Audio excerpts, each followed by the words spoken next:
ഏട്ടാ, എനിക്ക് ഈ രാവ് പുലരും വരെ ഏട്ടനോടൊപ്പം ഇങ്ങനെ ഉറങ്ങാതെ കെട്ടിപ്പിടിച്ച് കിടക്കണം. നന്ദിനി ആർത്തിയോടെ വീണ്ടും മിലനെ വാരിപ്പുണർന്നു. അതിനെന്താ, കിടക്കാലോ പൊന്നെ. ഇന്ന് നമ്മുടെ 1-ാം വിവാഹ വാർഷികമല്ലേ. തൻ്റെ ഒരാഗ്രഹത്തിനും ഇന്ന് ഞാൻ എതിര് നിൽക്കില്ല. ഒരു പുഞ്ചിരിയോടെ അവൻ അവളുടെ നെറുകയിൽ ഒന്ന് ചുംബിച്ചു. അല്പസമയം കൂടി അവരങ്ങനെ കിടന്നു. ഏട്ടാ, എനിക്കൊരാഗ്രഹം. നമുക്ക് ഒരു നൈറ്റ് റൈഡ് പോയാലോ, ഏട്ടൻ്റെ ബുള്ളറ്റിൽ? നന്ദിനിയുടെ അടുത്ത ആവശ്യം ഒരു നിമിഷം മിലനെ കുഴപ്പിച്ചു. അത് വേണോ? നല്ല തണുപ്പല്ലേ നന്ദു, നമുക്കിവിടെ ഇങ്ങനെ കെട്ടിപ്പിടിച്ച് കിടന്നാൽ പോരെ? ആ മറുപടി കേട്ട് അവളുടെ മുഖം പാടിയപ്പോൾ പതിയെ എഴുന്നേറ്റു മിലൻ. ഓക്കെ, പോകാം. ഇനി ആ കാര്യം പറഞ്ഞ് മുഖം വീർപ്പിക്കേണ്ട. ഓക്കെ ഏട്ടാ, ഞാൻ വേഗം റെഡിയാവാം. ഏട്ടനും പെട്ടെന്ന് റെഡി ആയിക്കോ. ആ റെഡ് ടീഷർട്ട് ഇടണം കേട്ടോ. വേഗത്തിൽ ചാടി പിടഞ്ഞെഴുന്നേറ്റവൾ മുഖം കഴുകുവാനായി ബാത്റൂമിലേക്ക് കയറി. ആ സമയം നന്ദിനി പറഞ്ഞ റെഡ് ടീഷർട്ടും ഒരു ഷോർട്സും ഇട്ട് റെഡിയായി വീടിന് പുറത്തേക്കിറങ്ങി മിലൻ. ബുള്ളറ്റ് ഷെഡിൽ നിന്നും തള്ളിയിറക്കി സ്റ്റാർട്ട് ചെയ്യുമ്പോഴേക്കും റെഡിയായി നന്ദിനിയും എത്തിയിരുന്നു. അവളെ കണ്ട മാത്രയിൽ മിലൻ്റെ മിഴികൾ തുറിച്ചുപോയി. ഒരു ചുവന്ന ചുരിദാറിൽ അഴിച്ചിട്ട മുടിയിഴകൾ തലോടിയവൾ ഇറങ്ങുമ്പോൾ ഒരു ദേവതയെപ്പോലെ തോന്നി അവന്. അത്രമേൽ അഴകിൽ അവളെ ഇതിനു മുന്നേ കണ്ടിരുന്നില്ല അവൻ. നന്ദു, ഇത് താനാണോ? എന്ത് ഭംഗിയാ നിന്നെ ഇപ്പോൾ കാണാൻ. കണ്ണെടുക്കാനേ തോന്നുന്നില്ല. വാ പൊളിച്ചു നിന്ന മിലൻ്റെ കവിളിൽ ഒന്ന് തലോടിക്കൊണ്ട് ബുള്ളറ്റിൻ്റെ പിന്നിലേക്ക് കയറി നന്ദിനി. വാ പൊളിച്ചു നിൽക്കാതെ മോൻ വേഗം വണ്ടിയെടുക്ക്. Okay madam. നിമിഷങ്ങൾക്കകം അവൻ്റെ നേവി ഗ്രീൻ ബുള്ളറ്റിൽ അവർ റോഡിലേക്ക് പ്രവേശിച്ചു. ആ യാത്രയിൽ ഏറെ സന്തോഷവതിയായിരുന്നു നന്ദിനി. പിന്നിൽ നിന്നും ഇരു കൈകളാലും അവനെ ചുറ്റിപ്പിടിച്ച് മിലനോട് ചേർന്നിരുന്നു അവൾ. എന്താടോ, താൻ റൊമാൻറ്റിക്കായോ? അവൻ്റെ ചോദ്യം കേട്ട് ഒന്ന് പുഞ്ചിരിച്ചു നന്ദിനി. കോടമഞ്ഞുള്ള രാത്രിയിൽ ജീവൻ്റെ പാതിയോട് തൊട്ടുരുമ്മിയിരുന്നൊരു റൈഡിന് പോയാൽ ആരാണേട്ടാ റൊമാൻറ്റിക് ആകാതിരിക്കുക? ഈ രാവ് പുലരാതിരുന്നെങ്കിലെന്നാണ് ഞാനിപ്പോൾ ആഗ്രഹിക്കുന്നത്. എന്നും മനസ്സിൽ മായാത്തൊരു ഓർമ്മയാകണം നമ്മുടെ ഈ യാത്ര. ആ വാക്കുകൾ കേൾക്കി മിലനിലും പ്രണയത്തിൻ്റെ പുതുനാമ്പുകൾ മുട്ടിട്ടു. പതിയെ നന്ദിനിയുടെ വലതുകൈ പിടിച്ച് തൻ്റെ ചുണ്ടോട് ചേർത്ത് അവനൊരു മുത്തം നൽകി. എൻ്റെ പൊന്നിന് എവിടേക്കാണ് പോകേണ്ടത്? ഈ രാവ് പുലരും വരെ കറങ്ങാം നമുക്ക്. നന്ദിനി കേൾക്കുവാൻ കുതിച്ച വാക്കുകളായിരുന്നു അത്. നമുക്കൊരു ചൂട് കട്ടനടിച്ചാലോ?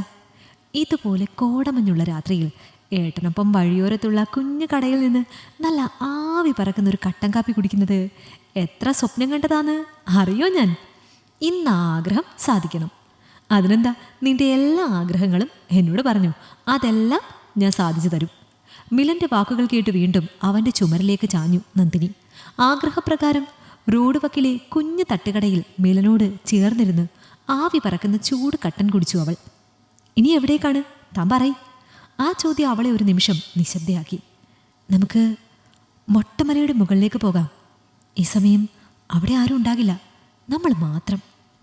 ആ ആഗ്രഹം അല്പം കടുത്തുപോയോ എന്ന് തോന്നിപ്പോയി മിലന്. അത് വേണോ നന്ദു? സമയം ഇപ്പോൾ 12 കഴിഞ്ഞു. ഈ സമയം ഇനി അവിടേക്ക് പോണോ? നമുക്ക് റോഡിൽ ചുറ്റിയാൽ പോരെ? ആ ചോദ്യം വീണ്ടും അവളുടെ മുഖത്ത് വാട്ട സമ്മാനിച്ചു. ഈ ഏട്ടൻ ഒട്ടും റൊമാൻറ്റിക്കല്ല. ഈ സമയത്തെ മൊട്ടമലയിലെ നിശബ്ദതയും മഞ്ഞും പിന്നെ ഇണക്കുരുവികളായി നമ്മൾ രണ്ടുപേരും. കൊതി തോന്നുന്നു എനിക്ക്. നമുക്ക് അവിടേക്ക് പോകാം ഏട്ടാ. ആ വാക്കുകളിൽ ഒരു കൊഞ്ചലിൻ്റെ സ്വരം ഉണ്ടായിരുന്നു. അത് വല്ലാതങ്ങ് ബോധിച്ചു മിലന്. ഓക്കെ ശരി, കയറിക്കോ. ഞാനായിട്ടിനി തൻ്റെ മൂഡ് കളയുന്നില്ല. വീണ്ടും അവർ യാത്ര തുടർന്നു. ആദ്യമത്ര താല്പര്യം തോന്നിയില്ലെങ്കിലും മലയിലേക്കുള്ള കയറ്റത്തിൽ ഇളം കാറ്റിൽ കോടമഞ്ഞ് വന്ന് തഴുകവേ പതിയെ പതിയെ മിലനും ആ യാത്ര ഇഷ്ടപ്പെട്ടു തുടങ്ങി. ഒപ്പം തന്നോട് ചേർന്നിരിക്കുന്ന പ്രിയതമയുടെ ചുടുനിശ്വാസം അവൻ്റെ ചോരയെ ചൂടുപിടിപ്പിച്ചു. സമയം 12:30 കഴിഞ്ഞപ്പോഴാണ് അവർ മലയുടെ മുകളിലെത്തിയത്. ആ നിശബ്ദതയിൽ മിലൻ്റെ മാറിൽ ചാഞ്ഞുകൊണ്ടവൾ പതിയെ മലയുടെ ഏറ്റവും ഓരത്തായെത്തി. അങ്ങ് താഴെ പൊട്ടുപോലെ ചെറിയ ചെറിയ വട്ടങ്ങൾ മാത്രം തെളിഞ്ഞു നിന്നു. തണുത്ത കാറ്റ് വന്ന് മെല്ലെ തഴുകവേ അവരുടെ നിശ്വാസം മാത്രം അവിടെ മുഴങ്ങിക്കേട്ടു. നന്ദു, ഇതുവരെ ഇത്തരൊരു മനോഹരമായ ജീവിതം എൻ്റെ ജീവിതത്തിലുണ്ടായിട്ടില്ല. Thanks a lot dear.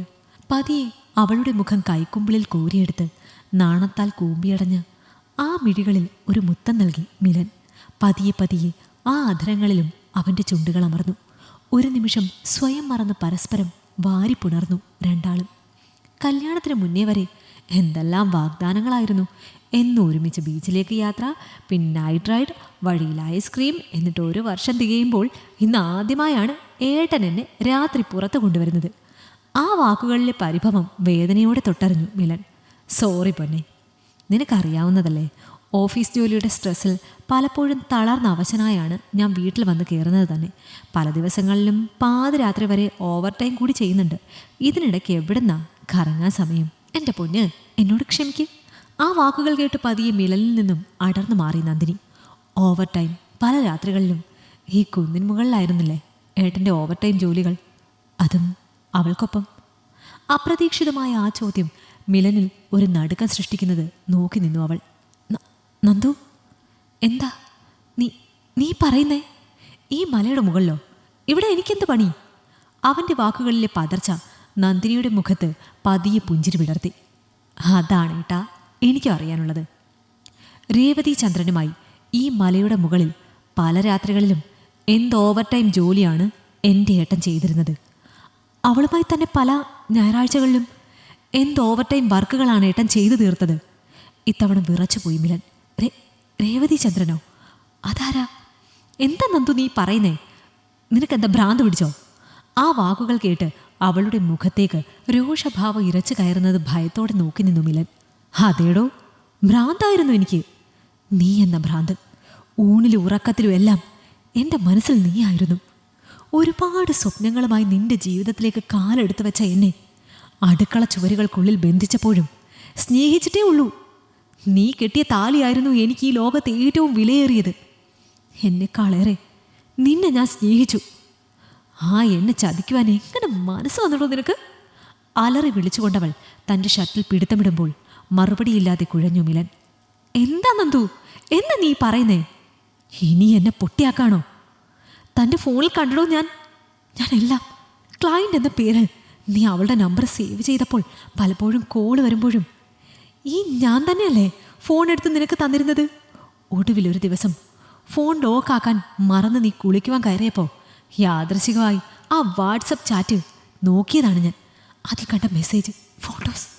അന്ന് ഞാൻ അനുഭവിച്ച മാനസിക വേദന നിനക്ക് എത്ര പറഞ്ഞാലും മനസ്സിലാകില്ല. ജീവന് തുല്യം സ്നേഹിച്ച എന്നെ നീ വെറും ഒരു പൊട്ടിയാക്കിയെന്നറിഞ്ഞപ്പോൾ ചത്ത് കളയാമെന്നാണ് ആദ്യം കരുതിയത്. പക്ഷേ പിന്നീട് ഓർത്തപ്പോൾ ഞാനെന്തിനു ചാകണം? തെറ്റ് ചെയ്തത് നീയല്ലേ. എന്നെ മാത്രമല്ലല്ലോ നീ ചതിച്ചത്. കൂടെ കൊണ്ട് നടന്ന് കാര്യം നടത്തിയ ഒടുവിൽ ഗർഭിണിയായ അവളെയും നീ ചതിച്ചില്ലേ? ഉള്ളു പിടഞ്ഞുള്ള അവളുടെ മെസ്സേജസ് ഇന്നും വന്നില്ലേ നിന്റെ ഫോണിലേക്ക്? അപ്പോൾ ചാകേണ്ടത് നീ തന്നെയല്ലേ? നോവിൻ്റെ സ്വരം പതിയെ പകയുടേതായി മാറവേ ഒന്ന് പകച്ചു മിലൻ. നന്ദു, എന്നോട് ക്ഷമിക്ക്. പറ്റിപ്പോയി, പ്ലീസ്. തൻ്റെ പ്രശ്നമാക്കരുത്. ഇനി ഒരിക്കലും നിന്നോട് തെറ്റ് ചെയ്യില്ല ഞാൻ, പ്രോമിസ്. കൂപ്പ് കൈകളോടെ അവൻ അപേക്ഷിക്കുമ്പോൾ നന്ദിനിയുടെ മിഴികൾ ജ്വലിച്ചു. ക്ഷമിക്കുവാനല്ല, ഞാൻ തന്നെ ഇവിടെ കൊണ്ടുവന്നത് കൊല്ലുവാനാണ്. പറഞ്ഞു തീരുമ്പോഴേക്കും വലതുകാലുയർത്തി മിലൻ്റെ നെഞ്ചിൽ ആഞ്ഞു ചവിട്ടിയവൾ.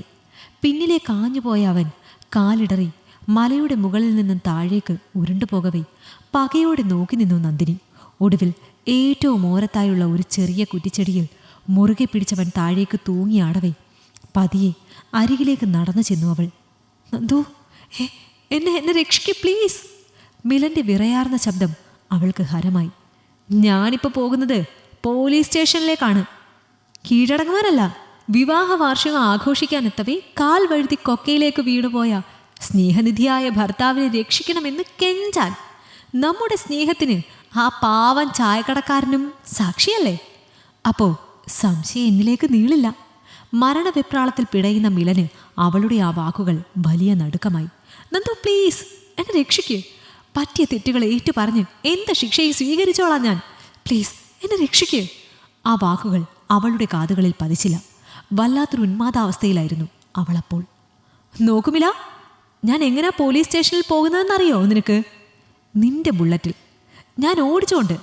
പണ്ട് നമ്മുടെ എൻഗേജ്മെൻറ്റ് കഴിഞ്ഞപ്പോൾ തൊട്ടുള്ള എൻ്റെ ആഗ്രഹമായിരുന്നു. കല്യാണശേഷം നിന്നെ പിന്നിലിരുത്തി ബുള്ളറ്റിലൊരു യാത്ര. അതിനായി അച്ഛൻ്റെ കാല് പിടിച്ചു പോയി ഓടിക്കാൻ പഠിച്ചതാണ് ഞാൻ.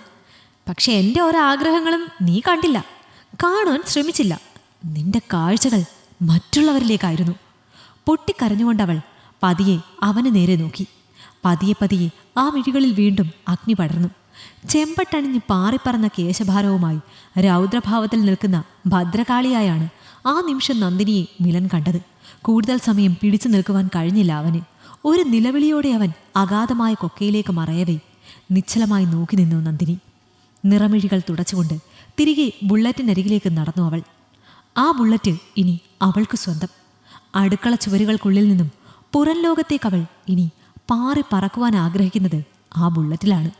പക്ഷേ അവൾ അറിഞ്ഞിരുന്നില്ല, മൊട്ടമല ടൂറിസ്റ്റ് കേന്ദ്രമാക്കാനുള്ള പ്രവർത്തനങ്ങളുടെ ഭാഗമായി അവിടം നിരീക്ഷണ ക്യാമറകളുടെ നിരീക്ഷണത്തിലാക്കിയിരിക്കുന്നു എന്നത്.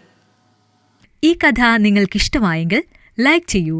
നിങ്ങളുടെ അഭിപ്രായങ്ങൾ കമന്റായി രേഖപ്പെടുത്തൂ. കൂടുതൽ കഥകൾ കേൾക്കാൻ ഈ ചാനൽ സബ്സ്ക്രൈബ് ചെയ്യൂ.